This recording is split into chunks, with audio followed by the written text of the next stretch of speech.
them to have a free decision about their belief. They can go out into a field and experience something which is very personal to them, something which perhaps only they can experience in that particular circle and will be very special to them. It's not in my interest to say, I made that circle, it didn't happen, because quite obviously to them it did. And very often something strange will have occurred whilst creating the circle. People are quite free to believe what they want to, as long as they don't impose their own beliefs upon me and allow me to base my opinion and beliefs on what I've experienced. We're not going to get caught or prosecuted. It's a near enough impossible task unless you're going to mount 24-hour surveillance on every field in the south of England for the period that the crops grow, which simply isn't feasible. I'm not directly involved in any kind of religion, so saying to people who believe in Christianity that there simply isn't a God or Jesus never existed isn't really in my particular interest. I mean, I'm involved in circles, not in Christianity, and circles aren't strictly a religion, however much the believers might like to think it is.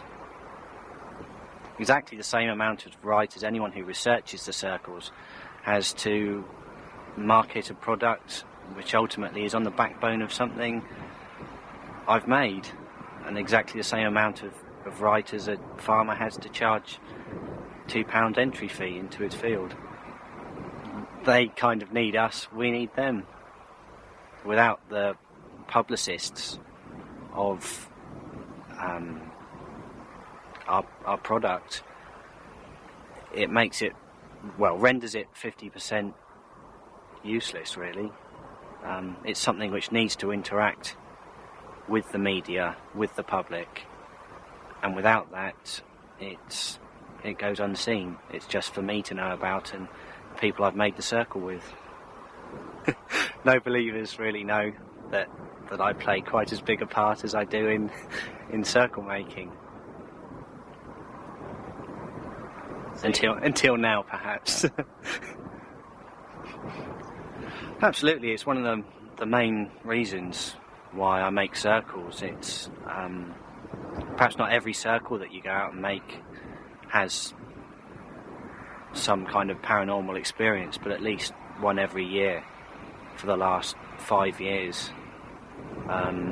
ranging from maybe a huge ball of light with a very low, almost inaudible humming noise with it that appears to cast no light whatsoever, or a column of light shooting out from the sky, accompanied by a kind of metallic smell, like you've held coins in your hand, or small balls of light doing seemingly impossible things, as well as perhaps events which occur afterwards, like camera battery drains on your return, that perhaps a circle which I thought I'd made up appears somewhere else particularly relevant, for instance on some secret document somewhere or something like that.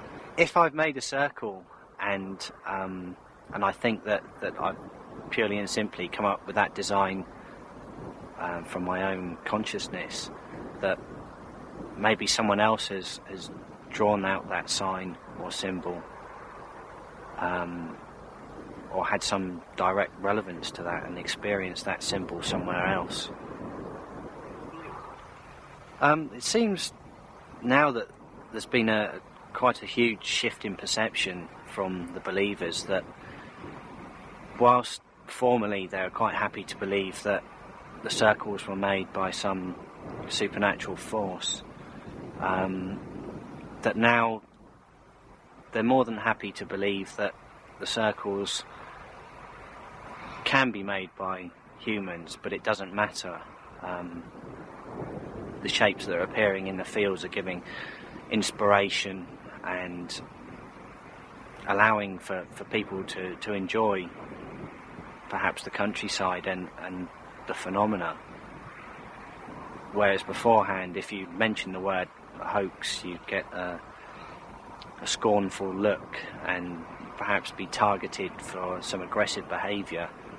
That doesn't really seem to be too much of a priority now. No, because in many ways I don't think that the whole phenomena is defunct. As I've said, there's many kind of instances of something paranormal happening, which, when it makes you feel quite unnerved because you don't know precisely what role you play in the whole phenomena, it can be a little confusing at times. I guess I'm fairly confused as to what role I play. I'd like to think that there was something bigger and greater out there, as I think perhaps everyone would. I think the whole thing resides in land art. Ultimately has an authorship behind it. When crop circles have no authorship behind them, they're a lot more powerful. They are crop circles, not art, which I find particularly interesting. If they become art or land art, they lose a lot of their mystique, their paranormal powers. People are less likely to believe in something happening, and I think that's very important, that if you're wanting to experience something, you have to go into it with an open mind and not a closed mind. People will come, and I wouldn't use perhaps as strong a word as worship, but they'll bring a whole manner of beliefs, be it dowsing or meditation,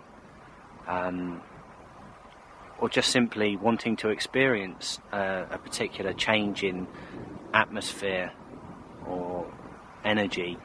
And that is, I think, perhaps one of the bigger successes of crop circles, that they can bring together a lot of people who want to experience these things, and a lot of enjoyment when people do experience these things, be it that it's not collectively or cannot be proven, is perhaps a facet of the whole phenomena which is very integral to it.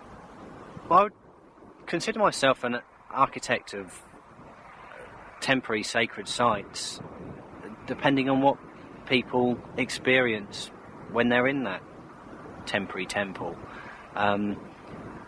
If, however, they do experience something, then I'm very happy for them that they have experienced something, and it could be seen then as a temporary sacred site.